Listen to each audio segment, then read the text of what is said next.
Get this and get it straight. Crime is a sucker's road, and those who travel it wind up in the gut of the prison of the grave. This one began with a bedlam and got worse as I bumped into a burglar, a bookie, a Boswell, and a body and a big shot named B. And before it was all over, everyone had lost his head because the Headless Peacock had moved. From the pen of Raymond Chandler, outstanding author of mystery, comes his most famous character and crime's most deadly enemy as we present The Adventures of Philip Marlowe.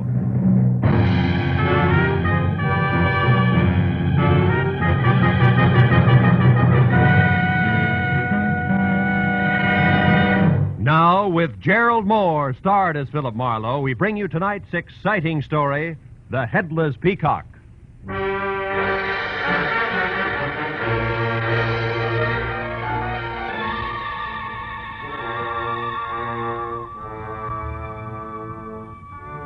day had been 8 noisy hours of international complications, local vintage. It had started when a Frenchman from Beverly Hills who spoke no English hired me to find the Filipino houseboy he thought had stolen the family silverware to sell to a prosperous downtown Chinese. However, it had played differently since the Frenchman had been wrong all the way. And both the houseboy and the silverware had turned up in the cool of his own basement, where the servant had gone to do his polishing in comfort.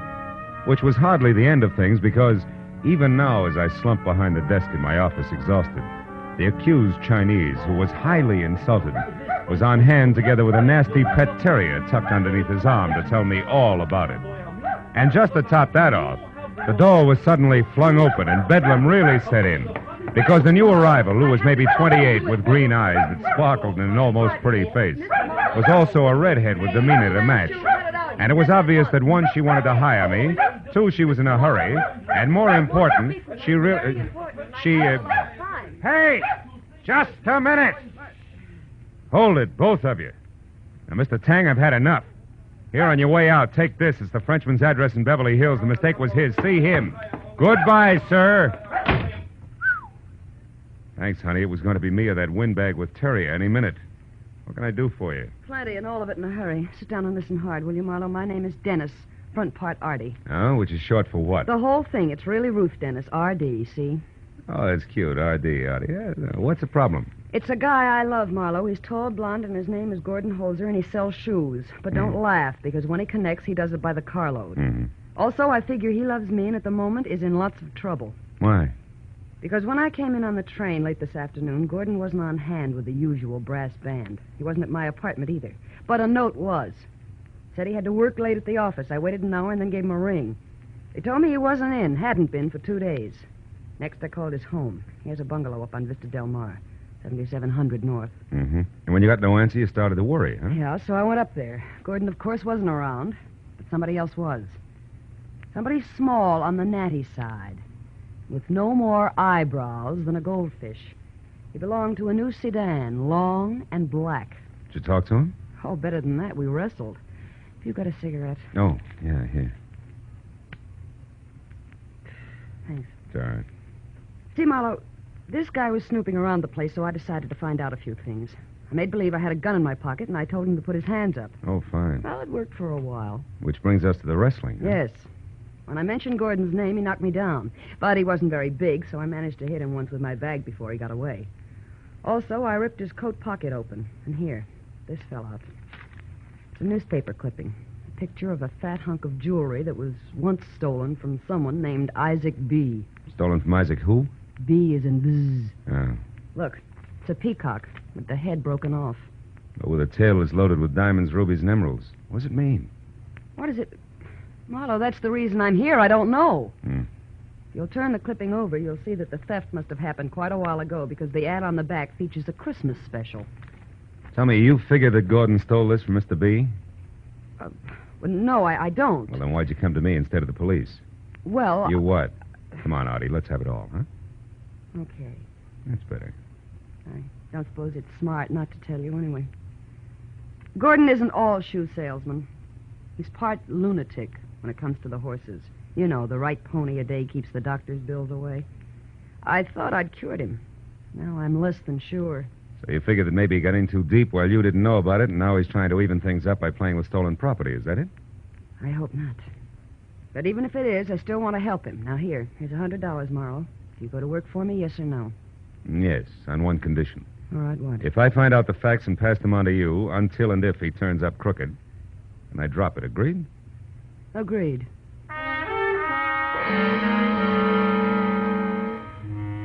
The lady left, and in that hour that followed, I was on my own in the files of the Hollywood Times. I learned that Isaac B. was a 70-year-old eccentric with curly hair, a bulbous nose, no chin, $1 million, and a mansion on West Adams Boulevard. He had a Napoleonic complex and was a great philanthropist, as long as the grant in question would perpetuate the name of Isaac B. About the Headless Peacock, I learned little except that it had never been recovered and that the gems in the tail were of an unusual cut and would be hard to peddle.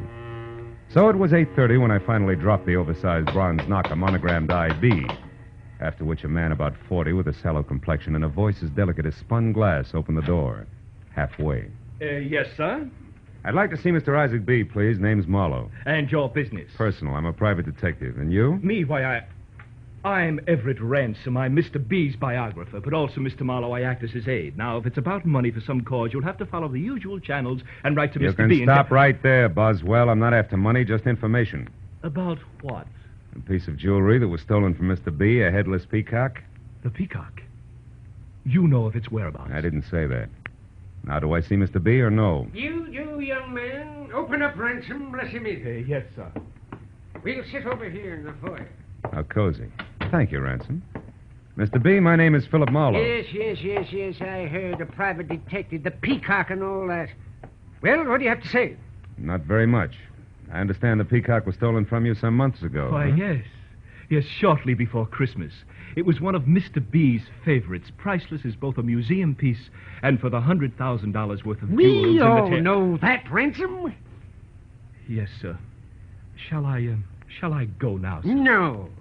That busted me for the Young People's Club. I want you to take it with you before you leave tonight. I'll show you the inscription change I want made the first thing in the morning. You can keep it in your apartment until then. Yes, sir. Yes. Now, Marlowe, get to the point. Quickly, please. All right. Mr. B., a client of mine... Whose name is what? Miss Ruth Dennis, if it matters, is worried about a boyfriend. Which concerns the peacock in what way? I don't know. Unless you can tell me something about a natty little man who's short on eyebrows. Eh? When last seen, he was carrying a newspaper picture of the bird. Mean anything? No. Is that all you know about the theft, Miss Marlowe? Just about. That and the name Gordon Holzer and a bungalow on Vista Del Mar near Franklin. Holzer, bungalow. What are you talking about, Marlowe? Shots in the dark, Mr. B. Oh, shots. When they miss a mile. Good night, sir. Outside in my car, as I started away from the curb, I glanced into the rearview mirror and saw the reflection of a sedan that was also just beginning to move. A sedan that was both very long and very black. I kept to the quiet streets and stayed under 30 until I'd gone about 2 miles, and then, at the next intersection, a busy one, I made my move, which was a sudden spurt into thick traffic via a wide left turn that produced screeching tires and frank opinions. You stupid jerk! I swung around the block once, made it back onto the quiet street just in time to catch sight of the sedan going by fast. I followed it, and 20 minutes later, when it braked to a stop in Beverly Hills in front of a hat shop marked Lester's, I did the same. I piled out of my car and walked quickly toward what I thought would be the natty man without eyebrows. But when the door of the sedan opened, it was a woman, blonde and beautiful, who ran to the door of the shop, unlocked it, and hurried inside to where a telephone was ringing. There was an alley beside the building, and I ran back to where I could see inside. There were 5 telephones side by side in a phony front cabinet that spelled bookie. And on the wall above a publicity picture of a natty man without eyebrows, sitting in the middle of a bunch of zany hats. No, Mr. Holzer. Beautiful blonde was talking on one of the telephones. And when I moved closer, I was happy to hear her address the party at the other end of the line as none other than Gordon Holzer. Uh-huh. He's on his way up there now. But where are you? Oh, returning home. That's fine. Key still in the mailbox? Good. Of course, Mr. Holzer, you decided to pay that $15,000 for sure this time, haven't you? You know, Mr. Lester wouldn't want you to disappoint him. I moved out of the alley quietly and went back. Entered the shop through the front door, which was still open. Beautiful blonde was just hanging up the phone when I stepped into the light. What? Good evening. Who are you? What do you want here? A new hat. Something chic. Any suggestions? Yes. Get out of here. This shop is closed for business. Bedding included? Why, sir, there must be some mistake. This is a hat shop. With 5 hidden telephones and a boss man who collects pictures of headless peacocks for a Well, hobby? I... Sorry, baby, I don't buy it. Not even as a conversation piece. So shall we start all over again, huh, baby? Well, yes. Why don't we? And with this to keep us from changing the subject. A heavy service 45, honey. Looks a little bulky in that dainty hand, don't you think? It'll look worse when it explodes in your face. Now, who are you? By name, Philip Marlowe. By occupation? A private detective. And just to keep the interview rolling, I sleep in pajamas, tops and bottoms alike. Love Chinese Stay cooking, back. pressed almond duck in Come particular. closer. And Don't don't you prefer take another blondes. step Give me or that. I'll- You big bum. I don't know why I didn't shoot. I do. But lest we lose the question and answer period, your turn. Name. Patience. Oh, no. What's the rest of it? Hancock. A very fine Virginia name, Mr. Marlowe. Anything else? Yeah, there is. What's your connection with Mr. Lester, Gordon Holzer, and the Headless Peacock? If it's any of your concern, I happen to be Mr. Lester's business associate. But believe me, when he gets back from Pasadena, he... Oh, You mean just what you said. The man I'm looking for is in Pasadena. Don't look. Thank you, honey child. The interview is now closed because as of this minute, I'm off for the home of the Rose Bowl. Good night, Patience.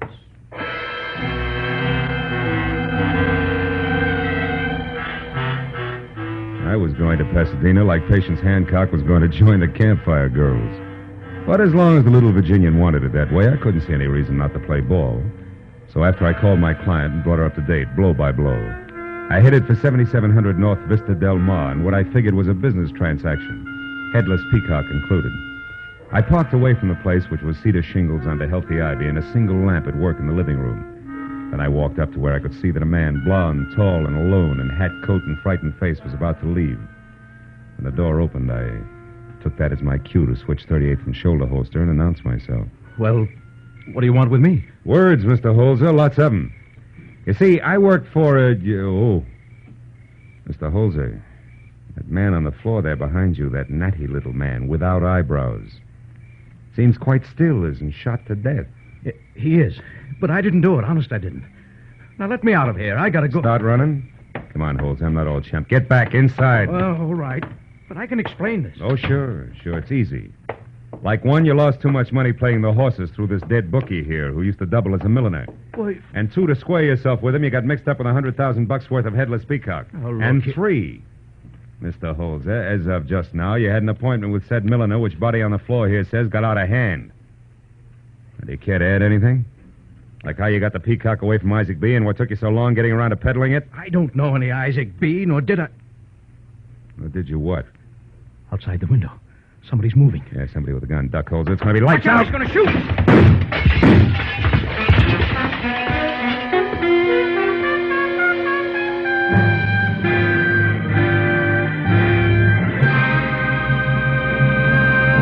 In just a moment, the second act of Philip Marlowe. But first, Sunday afternoon, a perfect time for music. Sunday afternoon, the time of the week when almost everyone takes time for relaxation. Combine Sunday afternoon with music and relaxation, and you have the Symphonette and the Choraleers, two outstanding CBS musical programs. Most of these same CBS network stations bring you both programs every Sunday. Relax and enjoy them tomorrow. And now with our star, Gerald Moore, we return to the second act of Philip Marlowe and tonight's story, The Headless Peacock.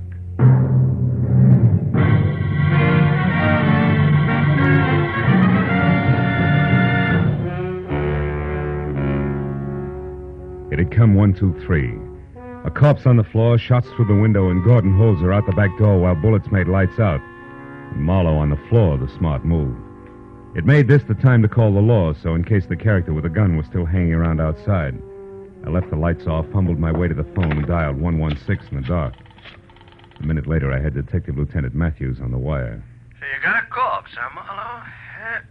Give it me again, will you? Who, where, and why? A guy named Lester, supposed to be a hat designer in Beverly Hills, was taxed up better as a bookie. He was shot to death here at 7700 Vista Del Mar. Whose place is that?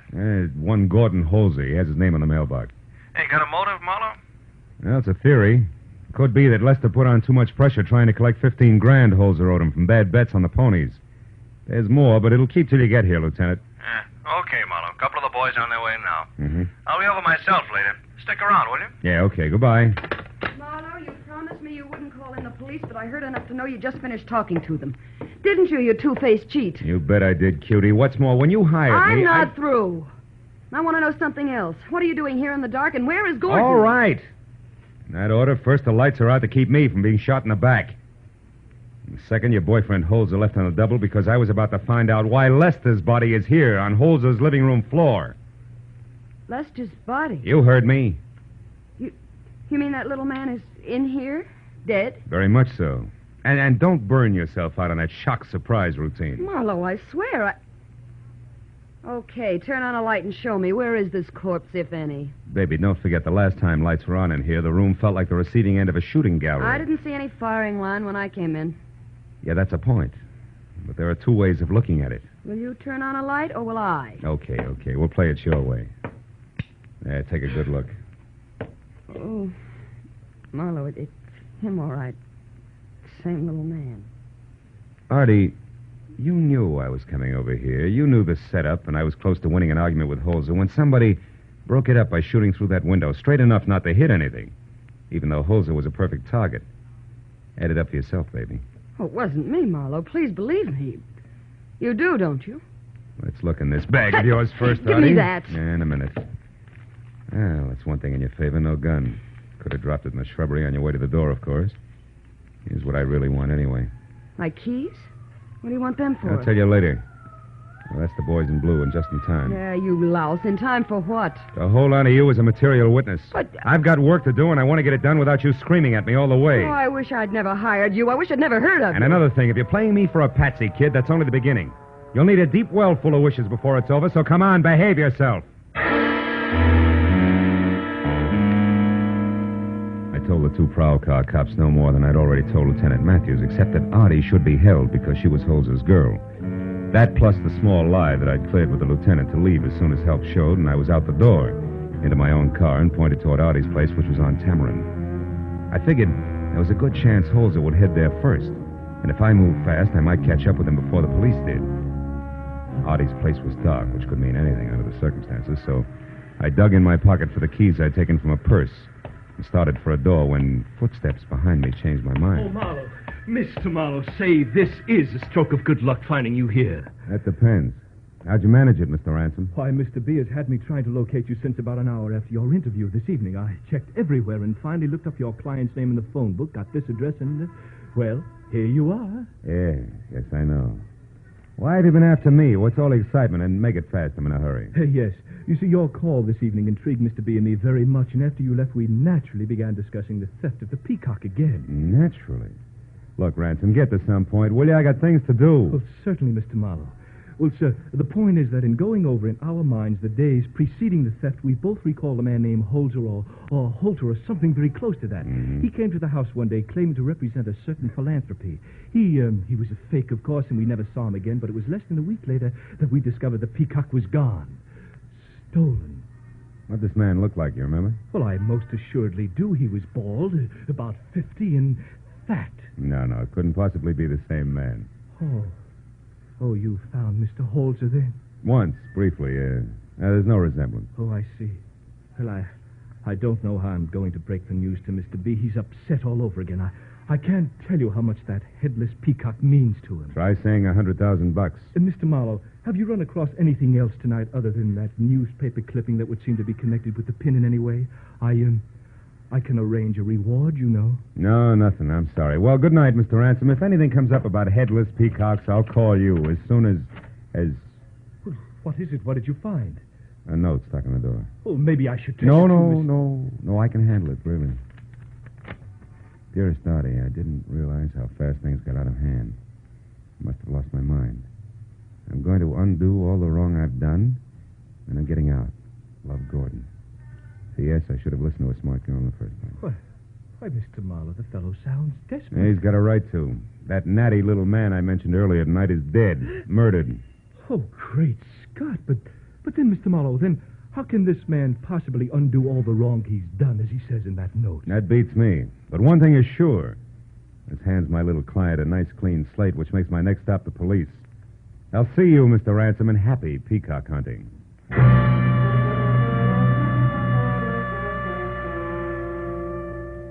I got in my car and drove back the way I'd come to Gordon Holzer's house on Vista Del Mar. The prowl car was gone, but Lieutenant Matthews' sedan was angled in against the curb, the red spotlight still on. I parked and went in. The lieutenant, his hands jammed down in his pocket, stood with two other plainclothesmen near the shattered window, while a photographer worked over the corpse on the floor. Artie was nowhere in sight. Matthews spotted me as soon as I walked in and bore down on me with all the frivolity of a heavy cruiser. Marlowe, I thought I asked you to stick around. Yeah, you did, but I got an idea that wouldn't keep. Yeah? Did it prove anything? Not for sure. Where's the girl? Which one? You mean there's more? Oh, yeah. That red-headed fireball, Artie Dennis, you already know about. Yeah. The other one is a Southern belle named Patience Hancock. Oh, yeah. Yeah, belonged to Lester. Yeah. Caught her snooping around outside trying to find out what had happened to him, and when we gave her the word, she blew her top. Mm-hmm. I got both of them locked up. Good. Say, did you get any facts out of Patience? Yeah, plenty. No? Oh, your bookie theory was right, Marlowe. Thank you. Yeah. All we got to do now is find Holzer, wrap this up. Yeah, I'm not sure it's as simple as that, Lieutenant, listen, but it's the Mark. next step anyway. Come on, let's take a look out back, huh? When he left here, that's the way he ran. I already looked. It's a blank. Oh, really? It's a door that leads out to the alley. Here, this way. All right. Now, you see? Nothing. Mm-hmm. Must have beat it through here and out to the street. You wouldn't happen to know where... Now, what's the matter, Marlowe? What are you staring at? Oh, that window there in the house right across the alley. Yeah. See the one with the lights on and the shade drawn? Oh, yeah. Some old geezer sitting in there. So what about it? The silhouette of his head on the shade, Matthews. Yeah? I won't forget that profile as long as I live. Corduroy hair and a light bulb nose. That is Isaac B. in that room, or... Holy smoke, wait a minute. Hey, what are you doing? Put the gun away. What's the idea? You're crazy? You're shot down on the ground. Yeah, and the old guy in there didn't bat an eye. Didn't even turn his head at the sound. That gives me a big idea, and we're going to check something fast. Come on.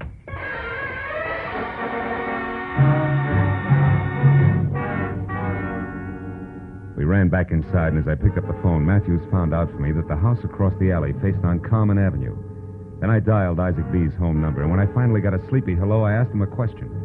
The answer he gave boosted the odds on my hunch into the sure thing class. When I hung up, Matthews unhappily agreed to play along, and with one of the plainclothesmen went around to Common Avenue to cover the front of the house across the alley. Well, I went out to the back way again, 38 in hand, crossed the alley, climbed up on a brick wall, and moved toward the window. It was 18 inches open. I eased one edge of the blind aside and looked in. The life-size bronze bust of Isaac B., I've heard mentioned earlier, sat on a table in front of the window. And beyond that was Gordon Holzer, backed against the wall and staring in stiff fear at a pistol clenched in the hand of the biographer, Everett Ransom. Don't shoot. I made a mistake. I admit it. You certainly did, Mr. Holzer. A much greater one than you realize. But I want to return this now. I've brought the Peacock back to you. Don't you understand? Yes, but I'm afraid you don't. I got careless a few weeks ago and left the shade up one night when I took the Peacock out of hiding to admire it. And you watched the whole thing from your dark bedroom window, which is directly across the alley, didn't you? Yes, I knew it must be valuable. When I got in a jam yesterday, I broke in here and stole it. But I'm sorry, and that's why I brought it back. And now... Don't move. Don't move, Mr. Holzer. You see, two facts must never be revealed. One, that I stole the Headless Peacock from Isaac B. a year ago. And two, a little matter of murder. You killed Lester? Yes, I killed Lester. I waited for you to come home, and when that Lester showed up and went into your house, I mistook him for you. He was a very nosy little man. I had to kill him. You shot through my window so I could get away from Marlowe, because you couldn't afford to let me talk to him. In fact, you can't let me talk to anybody. Ever. That's right, Mr. Holzer. Luckily, I found out you'd be coming here to my place to return the Peacock, because I was with Marlowe when he found your note to that girl. He knows a lot about this, Marlowe does. But by the time I'm through, neither he nor anyone else will be able to figure out what really happened. I'll go away. No, Mr. Holzer, it's too late. This way, I'll have to restore that gorgeous thing to Mr. B. But I'll be something of a hero for catching the thief and the murderer. I'm sorry, Mr. Holzer, but after all, you did bring this on yourself. You're quite a moralist, aren't you, Ransom? Marlowe! How did you... Marlowe! Get back, Holzer! Get out of the way! Drop it, Ransom! Turn loose of the gun! No use, Ransom! Come on! Drop it! Nice going, Holzer. He's out. And I've got his gun, Marlowe. Yeah. Here it is. I'm going to stand real still. Talk real quietly from now on out. Good enough, Marlowe? Not quite, but it'll help. From what I've seen of Artie Dennis, brother, you're going to be a lifer anyway, but not with the state. Hey, it's cold out here. Come on, give me a hand.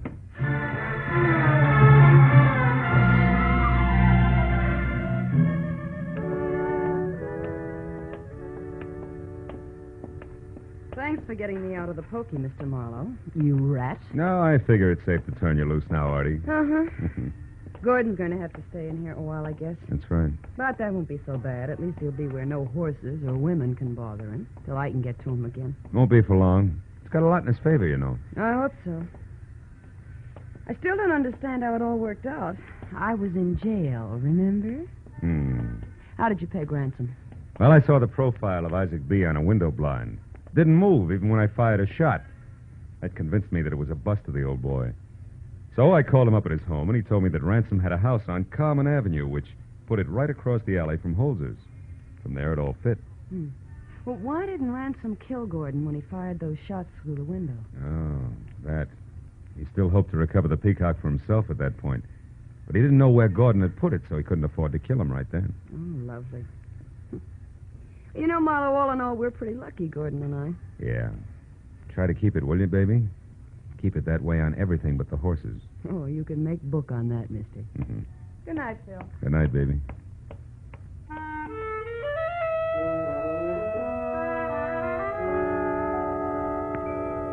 I watched her as she walked away.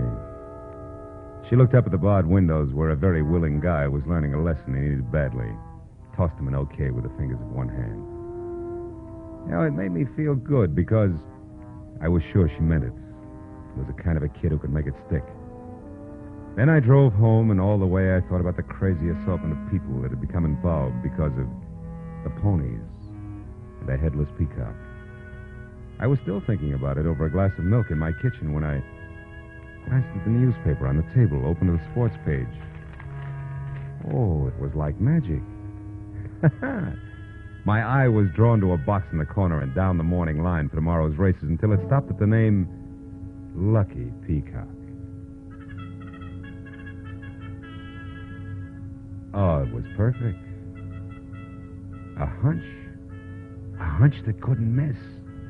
Lucky Peacock was a cinch to win by a head. Or maybe he'd lose by a head. Or maybe he'd...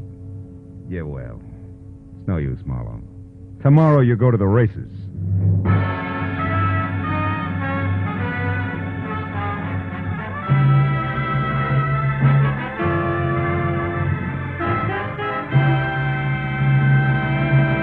The Adventures of Philip Marlowe, bringing you Raymond Chandler's most famous character and crime's most deadly enemy, star Gerald Moore, and are produced and directed by Norman MacDonald. Script is by Mel Donnelly, Robert Mitchell, and Gene Levitt. Featured in the cast were Joan Banks, Howard McNear, Eve McVeigh, Jack Moyles, and Peter Leeds. Lieutenant Detective Matthews was played by Larry Dobkin. The special music is written by Richard Orant and conducted by Ivan Ditmars. Be sure and be with us again when Philip Marlowe says... This time I took a beating and gave one. The man who lived in the dark was afraid. Someone I never got to meet was murdered and a knife-wielding crab was destroyed. All because a girl who hated the water took a boat ride in old Mexico.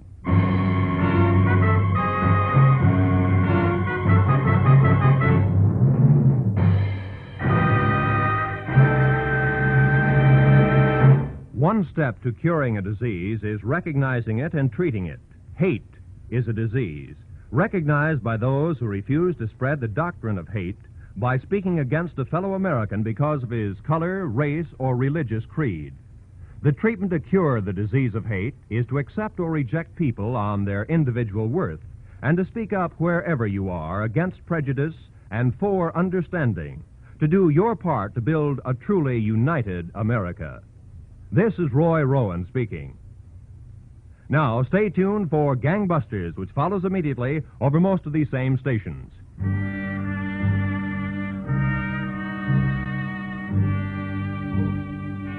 This is CBS, the Columbia Broadcasting System.